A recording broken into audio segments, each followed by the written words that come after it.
కాంగ్రెస్ అధికారంలోకి వచ్చాకే బీసీలకు 42% రిజర్వేషన్లకు అడుగులు పడ్డాయన్నారు సీఎం రేవంత్. కులగణనకు బీజం వేసిందే కాంగ్రెస్ అని చెప్పారు. స్వాతంత్ర వేడుకల్లో భాగంగా గోల్కొండలో సీఎం రేవంత్ జాతీయ జెండాను ఆవిష్కరించారు. గత ప్రభుత్వాలు తెలంగాణ యువతను మత్తుకు అలవాటు పడేలా చేస్తే తమ ప్రభుత్వం గంజాయి, డ్రగ్స్ పై ఉక్కుపాదం మోపుతున్నామన్నారు. ఈగల్ వ్యవస్థ రాష్ట్రంలో శాంతి భద్రతలను నెలకొనేలా చేస్తుందన్నారు. ఇక దేశంలో ఉన్నతమైన నగరాల్లో హైదరాబాద్ ఒకటిని, అలాంటి భాగ్యనగరంలో చెరువుల కబ్జాను అడ్డుకునేందుకు హైడ్రా అలుపు లేకుండా పనిచేస్తుందన్నారు. ఇక ఇందిరమ్మ రాజ్యంలో ప్రజలకు అన్ని పథకాలు అందుతున్నాయన్నారు సీఎం రేవంత్. జబ్బు పడితే ఆరోగ్యశ్రీ, అన్నదాతలకు రైతు భరోసా, ఆడబిడ్డలకు ఫ్రీ ఆర్టీసీ బస్సు అండగా ఉన్నాయన్నారు. విద్యా ఉద్యోగాలలో బీసీలకు 42% రిజర్వేషన్లు కల్పించే బిల్లులను ఈ ఏడాది మార్చి 17న రాష్ట్ర శాసనసభ ఆమోదించింది. ఈ బిల్లులను ఆషామాషిగా రూపొందించలేదు. దాదాపు సంవత్సరం కాలం శాస్త్రీయమైన లోతైన కసరత్తు చేశాం. 160 కోట్లు వెచ్చించి 1,03,000 మంది శిక్షణ పొందిన ఎన్యూమరేటర్ల ద్వారా 50 రోజుల పాటు సమగ్ర కులగణను ఒక యజ్ఞంలా చేపట్టాం.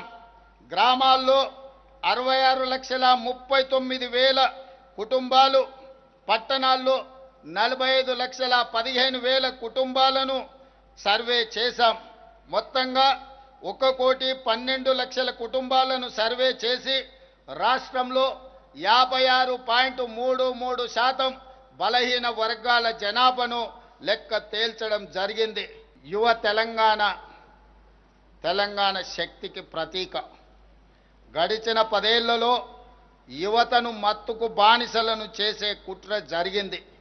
ఈ కుట్రని మేము ఛేదించాం. ఇవాళ తెలంగాణలో గంజాయి, డ్రగ్స్ అనే మాట వినబడడానికి వీలు లేదు. ఈ విషయంలో కఠినంగా మా ప్రభుత్వం వ్యవహరిస్తుంది. ఈగల్ పేరుతో ఏర్పాటైన వ్యవస్థ రాష్ట్రం నలుమూలల నిశితంగా నిఘా పెట్టింది. గంజాయి కానీ డ్రగ్స్ మాయగాళ్ల వెన్నులో వణుకు పుట్టిస్తుంది. యువతను రక్షించుకుంటేనే తెలంగాణకు భవిత. ఈరోజు పెద్ద నగరాలుగా పేరు పొందిన ఢిల్లీ కావచ్చు, ముంబై కావచ్చు, బెంగళూరు కావచ్చు, చెన్నై కావచ్చు, ఈ నగరాలు ఎదుర్కొంటున్న సమస్యల నుంచి తెలంగాణ రాష్ట్రం, హైదరాబాదు నగరం పాఠాలు నేర్చుకోవాల్సిన అవసరం ఉన్నది.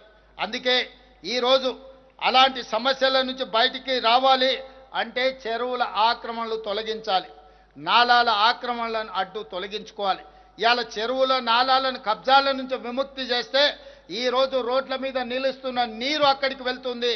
తద్వారా ట్రాఫిక్ జామ్ల సమస్యను, హైదరాబాదు నగరాన్ని కాలుష్యం నుంచి కాపాడడానికి ఈరోజు మనకు అవకాశం ఉంటుంది. అందుకే హైడ్రా ఈరోజు అత్యంత ప్రజల సమస్యల పరిష్కారానికి ముందుకు వెళ్తుంది. వారి పనిని మనందరం కూడా ప్రోత్సహించాల్సిన అవసరం ఉంది. ఆరోగ్యశ్రీ పథకం ఇది కాంగ్రెస్ పార్టీ బ్రాండ్. మసకబారిన ఈ పథకానికి పూర్వ వైభవం తీసుకొచ్చాం. బాధ్యతలు స్వీకరించిన వెంటనే ఆరోగ్యశ్రీ పరిధిని 5 లక్షల నుండి 10 లక్షలకు పెంచాం. జబ్బుపడ్డ గరీబులకు ఇది మేమిచ్చిన భరోసా. ఆర్టీసీ ఉచిత బస్సు పథకం కారణంగా ఆడబిడ్డలు చిన్న ఆరోగ్య సమస్యల పరిష్కారం కోసం దగ్గరలోని ప్రభుత్వ ఆసుపత్రులకు వచ్చే సంఖ్య గణనీయంగా పెరిగిందని ఇటీవల సర్వేలు చెబుతున్నాయి. ఇందుకు మేము సంతోషం వ్యక్తం చేస్తున్నాం.